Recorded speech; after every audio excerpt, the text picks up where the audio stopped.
The journey of the soul. We ask Allah to guide us to the straight path. We ask Allah to guide us to the straight path. Alhamdulillahi Rabbil Alameen wa salatu wa salamu ala Sayyidil Anbiya'i wal Mursaleen amma ba'd. Fa'udhu billahi minash shaitanir rajim. Bismillahir Rahmanir Rahim. Salatu wa salamu alayka ya Rasulullah wa ala alika wa ashabika ya Habiballah. Salatu wa salamu alayka ya Nabiyallah wa ala alika wa ashabika ya Nurullah. Welcome back to our series, Journey of the Soul. We have spoke about so many different things. And just a quick review and then going on to our main topic of today, which is global peace. Global peace. So at the start of this series we talked about how Allah subhanahu wa ta'ala, He created the universe and He created it perfect, He created it peacefully. When Adam alayhi salam was sent to earth, there was no difficulty, and I'll explain. There was complete harmony in nature. I'll give you an example. There was no thorns on roses, on the bush, on the rose bush. There was no thorns, and like this, there was so much different types of blessings in the land. Food and fruit would never go off. Subhanallah. You didn't need a fridge. Food would never go off. You could consume it whenever. Subhanallah. And likewise, various other things. Women, they would have less illnesses that are specific to women. Men would have less biological difficulties. So throughout, at the start of civilization, there was this harmony and this kind of Allah subhanahu wa ta'ala's way of design where everything is flowing and there were no problems. So there was harmony, complete harmony, until the very first sin, when Qabil killed Habil. Right? We seen that the earth changed. The earth changed. The entire harmony amongst the creation was lost. There was later nations, there was an earthquake, then the earth began to tremble as well constantly. There was a time where Allah subhanahu wa ta'ala said to the Bani Israel that I'm going to send you man and salva from the skies. You have one condition, don't save it for the next day. When they lost trust in Allah subhanahu wa ta'ala, they saved it for the next day. Allah subhanahu wa ta'ala made the food rot. The food went off, and since then food goes off. Food goes off.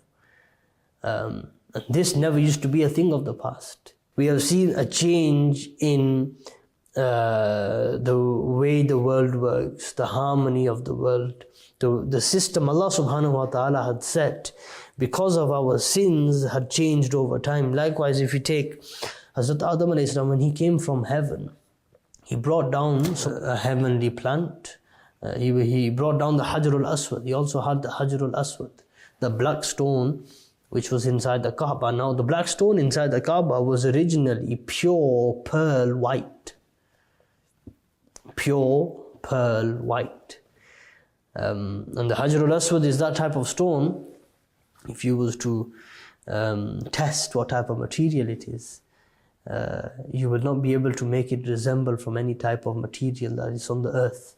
It's a heavenly stone. It's a very unique stone. You will not be able to find another type of stone like that.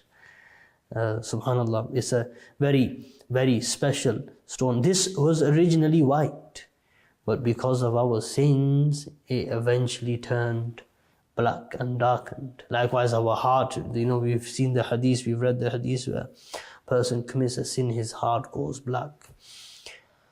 So, in the start of civilization, the world was a much different place.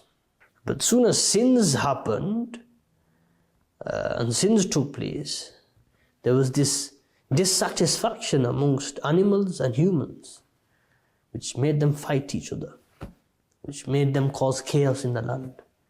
This is the very first thing the angel said. قالوا أتجعل فيها من يفسد فيها ويسفك الدماء. They, i.e., the angels said, will you appoint such a vicegerent, i.e., mankind, who will cause mischief and bloodshed therein? That was the first impression of the angels regarding the human civilization. Because human civilization, and especially when you've taken Adam alayhi salam, when Adam alayhi salam came out of Jannah, and then the more separation we have from Jannah, the more dissatisfied we are. And this dissatisfaction causes even more chaos in the land. So we don't know where to target our anger. So we target it at others, individuals. Whereas Allah subhanahu wa ta'ala, when He talks about, for example, Ya ayyatuhan nafsul mutma'inna irji'i ila rabbiki radiyatan mardiyah. What does that mean, to be satisfied and pleased? To return back to Allah subhanahu wa ta'ala says, O satisfied soul. What does it mean, satisfied soul? What's He satisfied with? What's He satisfied with? Irji'i ila rabbiki radiyatan mardiyah. Return back to your Lord. O satisfied soul, return back to your Lord, yani in Jannah. Fadkhuli fi ibadi wadkhuli jannati. Enter into my people, God's people. Enter into my Jannah, subhanallah. Yani, the more distant we are from Jannah, the more unsatisfied we are. And the more unsatisfied we are, the more corruption we cause in the land. And the truth is, the more we have distanced ourselves from not just Muhammadur Rasulullah sallallahu alaihi wasallam, and rightly so, the more we are distant from that time where Rasulullah sallallahu alaihi wasallam came onto earth and enlightened the earth, the more we have distanced ourselves from that. And the Prophet sallallahu alaihi wasallam, he actually says himself, he says that the best of generations is that generation that is attached to me, yani the Sahaba. ثُمَّ الَّذِينَ يَلُونَهُمْ ثُمَّ الَّذِينَ يَلُونَهُمْ. Then the ones that came after them, then the ones that came after that, in that order. In that order. So the Prophet ﷺ tells us himself that I am the source of satisfaction. I am the source of being in the best time frame, in the best era. And then specifically going back all the way to Adam alayhi salam, because Adam alayhi salam was in Jannah before that. And that's our origin. And the more we are distant ourselves from the origin, the more dissatisfied we are. This unsatisfaction is caused by distancing ourselves from Jannah, subhanAllah. Now, once Dajjal, Isa alayhi salam, has took him down, and you can imagine I'm talking about chaos and corruption, and the question is, why is there so much corruption in the land? One of the reasons is what I have just mentioned. After the Dajjal and his corruption, Ya'juj, Ma'juj and their corruption and their chaos, and now Isa alayhi salam and all the other problems and disunities and the chaos that are in the lands, Isa alayhi salam will eradicate them all. Imam Mahdi will dismantle it all. And then there will be a world peace. World peace, and I will try to go into the description of this. Allah subhanahu wa ta'ala will send a rain, and this rain will clean the entire land. At this point, when Isa alayhi salam is on the earth, right, and he has took down the Dajjal and his army, Ya'juj, Ma'juj and their chaos, it will be a time of safety, security, harmony, tranquility and satisfaction. It will be a time where there will be no need for police officers. There will be no need for security. There will be a time when everyone will be satisfied with themselves. No one will get in another person's way or in another person's business. Predatory animals will now become passive. You could walk past a lion or a tiger or even a snake. It will not be fierce. It will not be aggressive. It will become passive. It's stated that one fruit would be able to be consumed by a group of people. And one fruit will be enough for a group of people. Subhanallah. That's how much barakah there will be in food, in fruits. There will be just peace, harmony and tranquility in the land. Isa alayhi salam, he is a Palestinian. He was born in Palestine. He grew up in Palestine. And Isa alayhi salam, when he returns, he will continue to reside in Palestine. Subhanallah. He will continue to reside in Palestine. Isa alayhi salam will continue to reside in Palestine. He will marry a woman from the progeny of Shu'aib alayhi salam.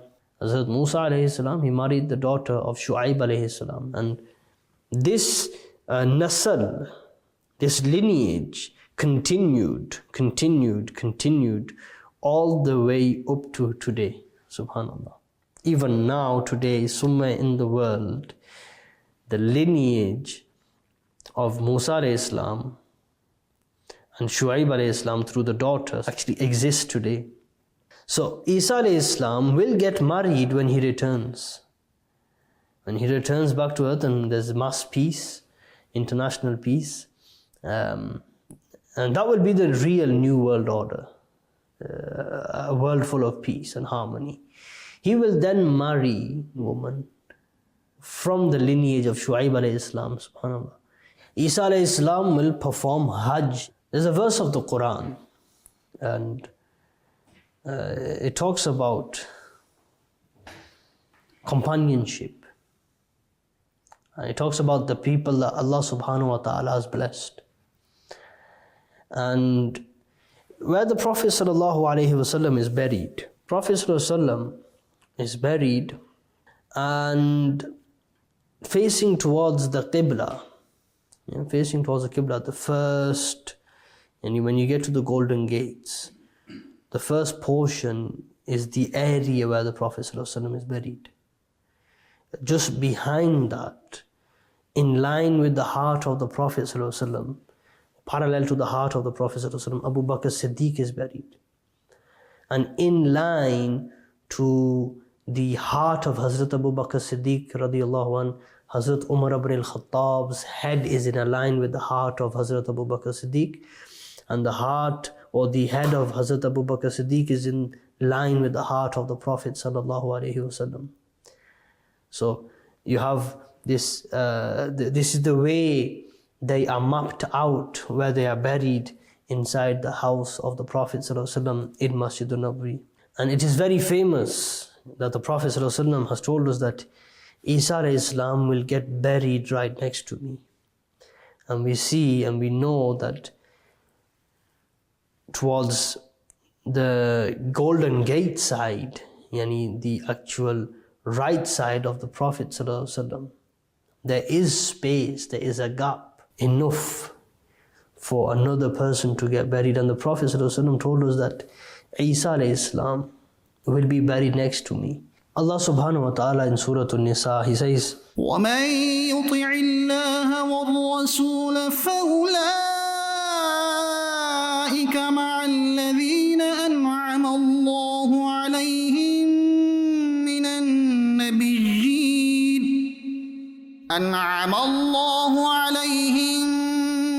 النَّبِيِّينَ وَالصِّدِّيقِينَ وَالشُّهَدَاءِ وَالصَّالِحِينَ وَحَسُنَ أُولَٰئِكَ رَفِيقًا. And the one who obeys Allah and His Messenger, so he will be with those upon whom Allah has bestowed favor, i.e., the prophets and the exceptionally truthful ones, and the martyrs and the virtuous, and what excellent companions they really are. And these are four categories of people that Allah subhanahu wa ta'ala talks about. And Mufti Ahmad Yar Khan Naimi, in his commentary of Mishkat, he writes this point there. And he says that these four categories of people, I'll talk you through them. You got Nabiyyin, Siddiqeen, Shuhada, and Salihin. Four categories of people. And what Mufti Ahmad Yar Khan says, he says that this is actually resembling the map of the graves of Prophet Muhammad sallallahu alaihi wasallam, Nabijeen, Siddiqeen, Hazrat Abu Bakr Siddiq, Shuhada, Hazrat Umar ibn al-Khattab, he was Shaheed. Was Salihin. Salihin, and he says that this is regarding Jannatul Baqi, who are buried close by in a proximity to the Prophet sallallahu alaihi wasallam. And then including in that, he's mentioned that Nabijeen specifically also includes Isa alayhi salam. So Isa alayhi salam, he will pass away in Medina Sharif. He will end up being buried on the right side of the Prophet sallallahu alaihi wasallam. And this will be a period of time where it was peaceful. There was no problems on earth. Everyone would worship Allah subhanahu wa ta'ala happy, with content, with satisfaction. There was no transgression, there was no oppression. And by the passing of Isa alayhi salam, it is also the end of an era.